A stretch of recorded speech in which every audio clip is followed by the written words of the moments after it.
আমি নিশ্চিত ওই শালাই আমার বউ না পলাইছে। আমি প্রথম দিন থেকে সন্দেহ ছিল। এ কাকা, কি হয়েছে? কেটো কাক নিয়ে পালাইছে?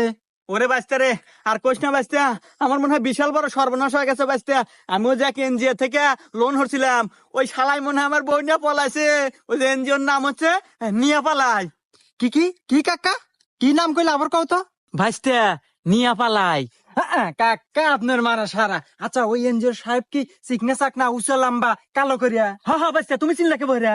আরে কাকা, আমি এই মাত্র চাষটলে চা খেয়ে বের গেছিলাম, পত্রিকায় দেখি ওর ছবি বেরোছে।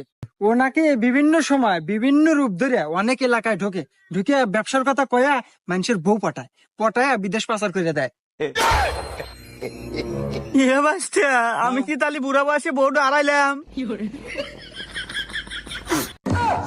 এ সারাবেন নাকি গ্যাসের চুলা, rice cooker, pressure cooker, curry cooker? আমি কিন্তু খুব ভালো সারতে পারি এবং কম টাকায় সেরে দেই।